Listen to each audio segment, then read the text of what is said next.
Now imagine this. A young, overconfident bouncer turns away Clint Eastwood from a nightclub, thinking he's just another old man trying to relive his youth. But what happens next will completely flip the script.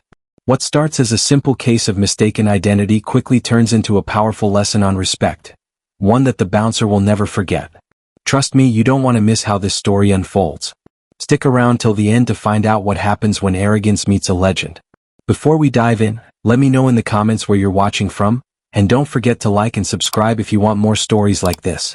The neon lights of the club flickered like a pulse, casting an otherworldly glow that pulsed in time with the bass-heavy beat of the music inside. The scene outside was a blur of flashy cars, eager faces, and the kind of energy that could only come from a place that promised to make every night unforgettable. The entrance was a revolving door of youth, all clad in their finest club attire, ready to escape the mundane and dance away their worries. From inside, the music vibrated through the walls, the rhythm too loud to ignore. But in this bustling scene, one figure stood apart from the crowd, a man who didn't need the neon lights to shine. Clint Eastwood stepped out of the blacked-out car, the kind that looked like it could have rolled off the set of one of his own movies. His worn leather jacket caught the light as he pushed open the door, stepping into the frenzied night. His face, etched with decades of wisdom, was like a map of the life he had lived, a life that had seen more than most people could imagine. His expression, unreadable, betrayed nothing. At 94 years old, Clint wasn't the first person you'd expect to see in a nightclub. His hair was gray, his steps slower than in his prime. But there was something about him, something that made it clear that age had done nothing to dull his presence. He wasn't here to relive his youth, he was here to live still. The bouncer, a young guy in his 20s with an oversized sense of confidence, took one look at Clint as he approached and barely glanced at his clipboard. His eyes scanned Clint up and down, sizing him up like an obstacle to get through. It wasn't that he was rude, at least not yet.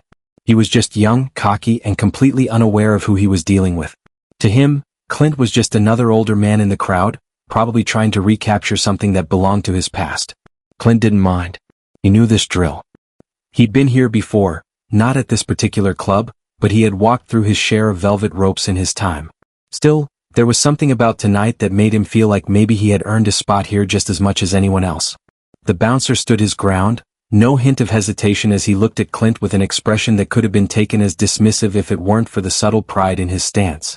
"Can I see your ID?" he asked, voice firm without a second thought. Clint raised an eyebrow and chuckled softly, his gravelly voice low and measured. "You'll find my ID on Google," he said dryly, giving a hint of a smile that could have easily been mistaken for sarcasm. The bouncer didn't get it. He thought Clint was joking. Of course he had to be, right? No one could just waltz in with that kind of attitude. It was too obvious that Clint was out of place here. The bouncer laughed, a little too loudly as he shook his head. "Yeah, right, old man," he muttered, clearly amused. "This place is for a different crowd. You don't belong here. Go find a quieter bar." His eyes quickly scanned the line of younger clubgoers behind Clint, nodding approvingly as he let them pass. There was no hesitation, no second guess. They looked like the kind of people who were meant to be here. People who belonged. People who had the right look, the right age. The air between Clint and the bouncer hung thick with a quiet tension. The bouncer's gaze flicked briefly to Clint, then back to the crowd. It was almost as if he expected Clint to just shrug and walk away, defeated. But Clint wasn't going anywhere. Not yet. Clint stood there for a moment, his hand in his pocket, his face still as stone. There was a calmness about him that made the bouncer pause for a split second, but it was brief. The young man's confidence remained unshaken. After all, this was just another old guy trying to hang out with the cool kids. With a dry laugh, Clint didn't push further. He simply watched the bouncer for a long, quiet moment, knowing this would be the start of something far more interesting than either of them had bargained for. He hadn't come here for approval. He had come here to remind the world, and maybe, just maybe, to remind the bouncer, that cool doesn't have an age limit. The bouncer was too focused on his clipboard to notice, but the quiet challenge in Clint's eyes didn't go unnoticed by the clubgoers who had started to watch the interaction from a distance. For a second, the energy of the crowd shifted. The young bouncer had no idea what was about to happen next. Clint stood there, unmoving, his hands casually tucked into his pockets, a slight tilt to his head as he watched the bouncer. The young man, still standing tall and feeling himself, kept glancing at Clint like he was just another tourist who didn't know where he was. The bouncer's posture was that of someone who had never been questioned in his life, Someone who believed the power to decide who got in and who didn't was his alone. Clint said nothing. He didn't need to. The silence between them stretched, an unspoken tension building, like a storm on the horizon. The bouncer took a step forward, a small smile on his lips, like he was savoring the moment. "This isn't a retirement home, sir," the bouncer said, his voice dripping with mock politeness. "You're not on the guest list. Sorry, but you're gonna have to go somewhere else." Clint's jaw tightened just slightly, a shift in his demeanor that no one else would have noticed. His eyes narrowed, but his voice remained as calm and controlled as ever. "You sure you want to turn me away?" he asked, his words weighted with a subtle challenge. The bouncer's grin widened, a flicker of something unpleasant crossing his face. He was certain now, even if Clint didn't seem to understand. "Oh, I'm sure," the bouncer sneered, leaning slightly forward, his eyes flashing with a mixture of amusement and disdain. "This place isn't for people like you. Maybe go check out that jazz bar down the street. They probably have a quiet corner where you can sit and tell some stories." The words stung more than Clint expected, hitting him in a place where the bouncer couldn't know. But Clint wasn't the kind of man to let anyone see the impact of a remark. He held his ground, his face expressionless, refusing to give the satisfaction of a reaction. He wasn't here to make a scene. Not yet. Inside, the bass from the club pulsed, the music growing louder in a way that seemed to mock the quiet confrontation. The bouncer stepped aside to wave in a group of younger people who had arrived, not even sparing Clint a second glance. They didn't notice, didn't care, they were too wrapped up in their own world. They were the ones that belonged, the ones that were allowed to be here. Clint, however, remained still, the quiet storm still swirling behind his eyes. The world around him was a blur of young energy, but he wasn't moved. He had lived through worse. He had stood down people far tougher than this bouncer. But there was something about the way this young man looked at him, dismissing him with such confidence, that made Clint's blood run cold. For a brief moment, Clint felt something like pity. The bouncer didn't know who he was. He had no idea the kind of respect a man like Clint had earned, and not just from his fame but from the life he had lived. This wasn't some petty contest of egos. It was a reminder that not everything, or everyone, could be judged by appearances. But Clint knew better than to let that slide. He had been in situations where letting things go had cost him too much. He had learned to teach a lesson before it got out of hand. The bouncer turned his back, still too caught up in his own arrogance to realize he might be making a fatal mistake. He was about to turn back to Clint when Clint's voice stopped him. "You sure you're the one who gets to decide who belongs?" The question hung in the air, but the bouncer, now completely sure of his position, didn't answer right away. He just gave Clint a quick once-over, his eyes scanning for any signs of weakness or surrender. When he found none, his smile returned. He was in control and he was going to let Clint know it. "You've had your chance," the bouncer said coldly, his eyes glinting with self-righteousness. "Now you can go. No hard feelings. But this place isn't for you." Clint stood there for a second longer, letting the weight of the bouncer's words settle in the air. Then slowly he pulled out his phone, glancing at it briefly as if to check the time, and began typing something. The bouncer, still riding the high of his perceived victory, laughed under his breath. Clint didn't respond to the laugh. He didn't respond to anything. Instead, he typed something in silence, the rhythm of the music pounding on in the background. The bouncer was too caught up in his own self-assuredness to see what was coming next. Clint stepped back from the bouncer, taking his time. His movements were deliberate, the calm before the storm. He slid his phone from his pocket and began to tap the screen with purpose. The bouncer, still basking in his perceived victory, didn't think much of it. He was too wrapped up in the idea that Clint would just walk away, like all the others. After all, that's what people did when they were told they weren't welcome. They left. With a dismissive grunt, the bouncer turned his back slightly, his attention already shifting to the next group of young people waiting behind Clint. They were ready to party, eager to be let in, and they were the ones the bouncer wanted to impress. He was still smiling, his eyes scanning the crowd, not noticing the shift in Clint's demeanor. Clint's fingers moved across the phone screen with a steady rhythm, as if this were all just a quiet moment of amusement. He didn't rush, taking his time as he typed.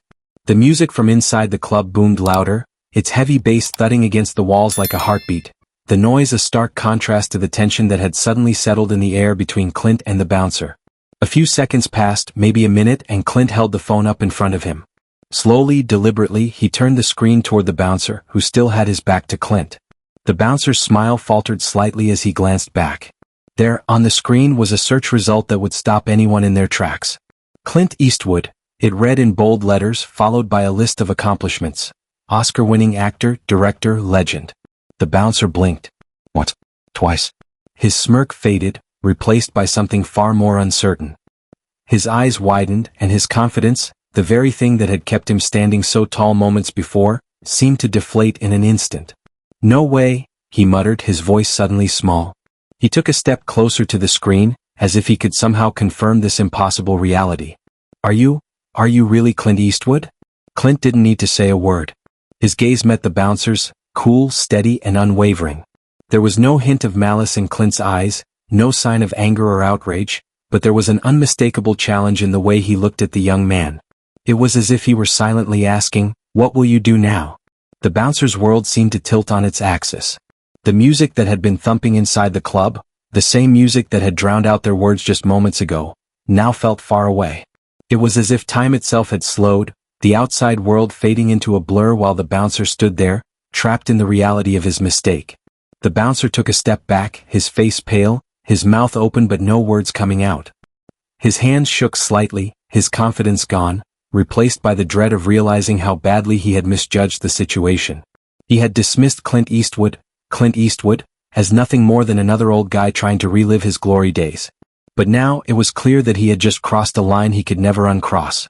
Clint, on the other hand, remained calm, standing still as if waiting for the inevitable. His expression hadn't changed, his eyes still locked on the bouncer's face. There was no rush to speak, no need to gloat. Clint had already made his point. The power had shifted, but he wasn't the one making a scene. He was letting the bouncer feel the weight of his own arrogance. The bouncer stammered, trying to find his voice. I didn't know, he muttered, the words stumbling out of him. I didn't mean, I'm sorry, Mr. Eastwood. But Clint didn't respond immediately. He didn't need to. He let the bouncer stew in the silence, letting the full weight of his mistake sink in. The club around them continued its pulsating rhythm, but Clint's stillness and the bouncer's sudden unease were the only things that mattered now. In that moment, the bouncer wasn't just embarrassed, he was humiliated. He had no idea how to recover. Every word he tried to say felt hollow, every apology just another sign of how out of his depth he truly was. He had judged the wrong man and now there was no going back. Clint's eyes never left his, and the challenge in his gaze remained. There was no bitterness in Clint, just the cold, quiet truth that age, wisdom, and experience couldn't be dismissed so easily. And the bouncer, for the first time that night, finally understood that lesson. The club's doors, once a symbol of youth and exclusivity, no longer seemed as welcoming. The bouncer's world had just been shattered, and it was all because he had misjudged one of the most iconic figures in Hollywood history. Clint waited, giving the young man one last chance to find the right words, but the bouncer could only stand there, speechless, as his own reality crumbled around him. The bouncer's legs felt like they were made of stone as he stood frozen in place, his smug demeanor completely disintegrating in the face of reality. His confidence, once so solid, cracked like a fragile mirror. He stammered, his words tripping over one another in an attempt to make things right. I didn't know it was you.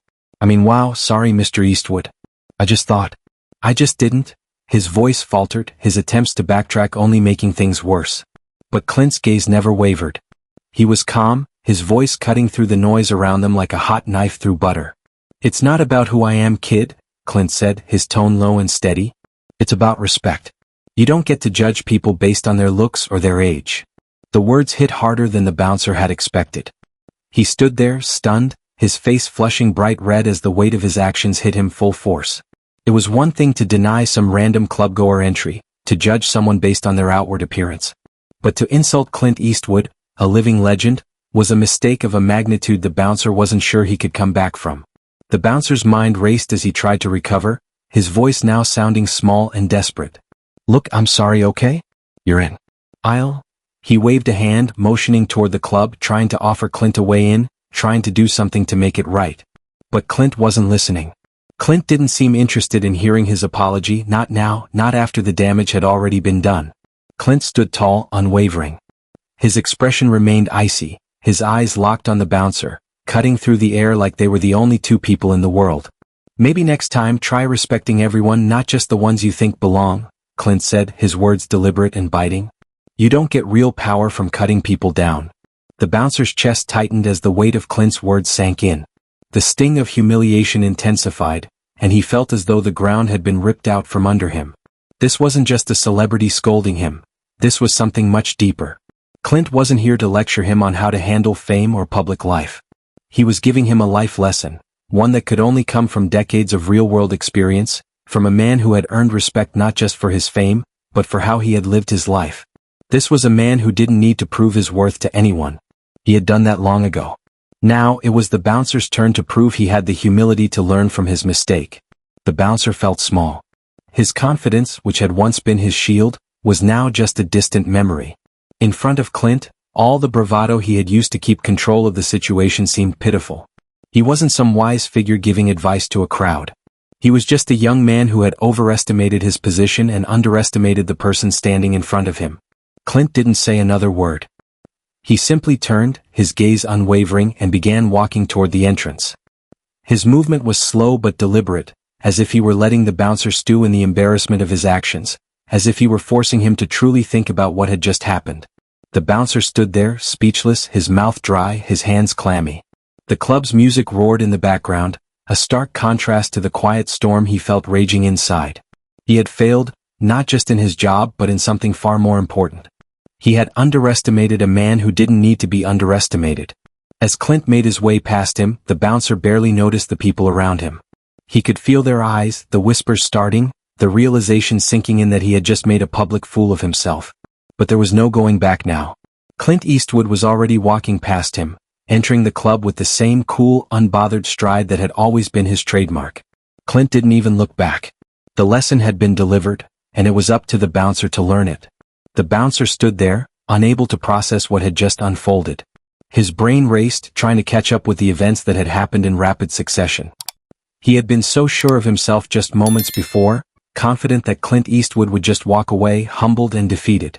But now, the situation had spiraled out of his control, and he could hardly make sense of it. He opened his mouth to apologize again, to say something, anything that might redeem him, but the words stuck in his throat. They were heavy, meaningless, and he knew deep down that no apology could fix the damage he had caused. It was too late. Clint had already moved past him, walking with the effortless cool that only a man like him could possess. The bouncer's pride, once so firm, had crumbled into dust. "I'm not here for special treatment," Clint said, his voice cutting through the air, low and steady. He didn't turn back, didn't acknowledge the bouncer any further. "But I will get in." The words felt like a final verdict, sealing the bouncer's fate. Clint's voice wasn't angry, wasn't laced with venom. It was simply matter-of-fact, like a seasoned veteran stating the undeniable truth. And with that, Clint kept walking, heading straight for the entrance as if nothing had happened, as if the bouncer had never even existed. The bouncer stood there, his face burning red, his hands trembling uncontrollably. His world felt like it was collapsing in on him. The calm, collected man he had so easily dismissed moments ago was now already entering the club, while he, the young bouncer, remained rooted to the spot, unable to do anything but watch. The whispers from the crowd outside began to grow louder, their excitement buzzing like an electric current.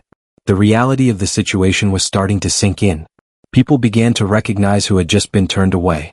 "Clint Eastwood?" someone whispered. "No way." The realization spread like wildfire. Clint Eastwood, the Hollywood icon, the man whose face had been burned into the public's consciousness for decades, had just been denied entry to this very club by a young, overconfident bouncer. The bouncer could feel the weight of every eye on him now. The crowd that had once been a distant hum now seemed to turn on him. They were all watching, all waiting for him to do something, anything. But what could he do? The damage was done. His mistake, his arrogance, was out there for everyone to see.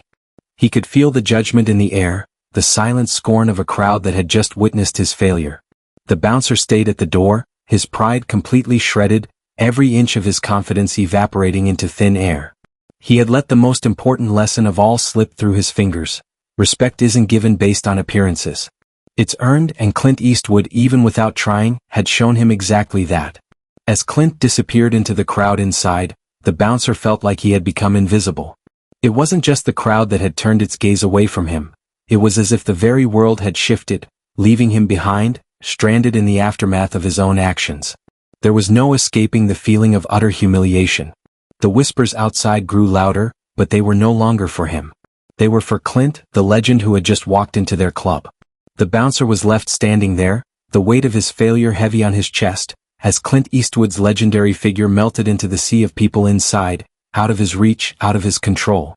And in that moment, the bouncer realized that the cost of his arrogance was far greater than any door he could have ever hoped to open.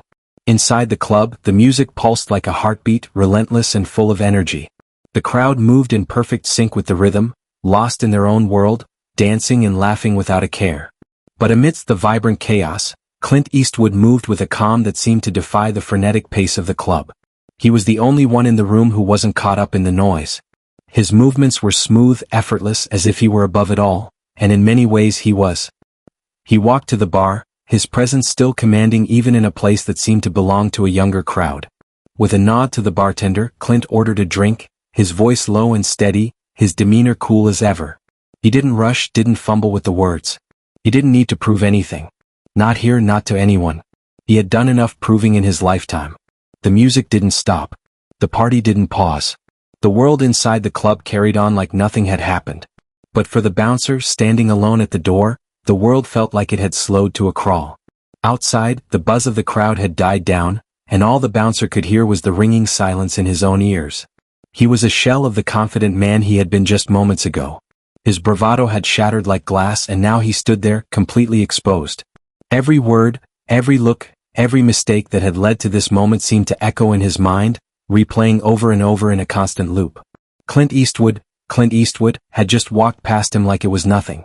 The man who had faced down gunmen on screen, the actor and director whose name was synonymous with cool, had just been dismissed by him. And what had the bouncer done? He had insulted him. He had judged him. And now, Clint was inside, already at the bar, sipping his drink, unfazed by the blunder the bouncer had made. The bouncer's chest tightened as the reality of it all sank in. He hadn't just turned away a celebrity, he had turned away a legend. And it hadn't even fazed Clint. Clint hadn't raised his voice, hadn't made a scene. He hadn't needed to. He had simply stood there, calm and unshaken, and the bouncer had crumbled under the weight of his own arrogance.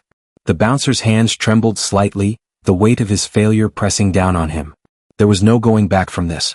The crowd might forgive him. After all, they had already forgotten. They were busy with their own lives, too consumed with the party to pay much attention. But he couldn't escape the sting of what had just happened. He would never forget how easily he had misjudged Clint Eastwood, how completely he had underestimated the man standing before him. He glanced back toward the club, where Clint's figure now blended into the crowd. The whispers had died down, the brief moment of confusion passing. But for the bouncer, it felt like everything had changed in that instant. He had been given a lesson in humility that would stay with him far longer than any shift at the door. The harsh reality was that his arrogance had cost him far more than just a missed opportunity to serve a customer. It had cost him his dignity, his confidence, and his respect for the very thing he had taken for granted, people. Clint Eastwood had walked past him without a second thought, not because he was arrogant, but because he didn't need to be. He didn't need to prove anything. The bouncer, on the other hand, was left standing there, the taste of his own pride bitter in his mouth. He had failed, and it wasn't just about the mistake he had made with Clint. It was the realization that he had been so caught up in his own sense of power that he had failed to see the true meaning of respect. And now it was too late. The bouncer slowly turned away, his shoulders heavy with the weight of his failure. He didn't look back. There was nothing more to see. Clint was inside, enjoying his night, and the bouncer was left to face the consequences of his own actions. The next day the bouncer sat at his desk, his eyes glued to the screen in front of him. The bright light from his computer monitor flickered in the dim office, casting a cold glow over his face. His mind was still heavy, weighed down by the events from the night before. He had tried to push the memory aside, tried to convince himself that it wasn't a big deal, but it wouldn't leave him. He opened his browser, his fingers hesitant as he typed in the search bar, Clint Eastwood. The cursor blinked back at him, but he didn't hesitate this time. He clicked on the countless links that appeared, each one offering a new glimpse into Clint's legendary career. Interviews, accolades, behind-the-scenes stories, and tales from a man who had lived a life few could even dream of. As the pages loaded, he scrolled through them quickly, consuming the stories of Eastwood's extraordinary career, his resilience, his integrity, and the unshakable cool that had earned him a place in history. The realization hit him like a slap across the face. It wasn't just that he had turned away a famous actor. It wasn't just that Clint Eastwood was a Hollywood legend. What stung more was the fact that Clint wasn't just some celebrity, he was a man who had lived through decades of challenges, victories, and wisdom. A man who had earned the kind of respect that couldn't be demanded, only given through time, hard work, and integrity. And yet, in his arrogance, the bouncer had missed out on the most important lesson of all. It wasn't about the fame. It wasn't about the movies, the Oscars, or the iconic roles. It was about respect. Respect. The kind that Clint had earned and that the bouncer had so foolishly dismissed. He hadn't just insulted a man. He had insulted a life's work. A legend's place in history. And in doing so, he had exposed his own lack of humility. As he sat there, staring at the screen, his head hung low, the weight of his actions finally settled in. He muttered quietly to himself, almost as if to reaffirm the lesson he had learned the hard way. Respect. I'll never forget that again. He wasn't sure what it would take to truly make amends for his mistake, but one thing was certain. He would carry that lesson with him from now on. The lesson Clint Eastwood had unknowingly taught him the night before, in the simplest yet most profound way. The bouncer closed his eyes for a moment, feeling the sting of his pride slowly turn into something more valuable. A quiet understanding of what it truly meant to respect others, regardless of who they were or where they came from. The echoes of Clint's calm, steady voice still resonated in his mind. You don't get real power from cutting people down. Those words would follow him and he would carry them forward, using them to shape a better version of himself. And as the bouncer closed the laptop, the noise of the office around him seemed distant. He knew the next time he met someone, anyone, he would remember that lesson. He would never let arrogance cloud his judgment again. Clint Eastwood had walked past him without a second thought. But in that fleeting moment, the bouncer had been given something far more valuable than a celebrity encounter. He had been given the chance to change. And he wasn't about to let that opportunity slip away.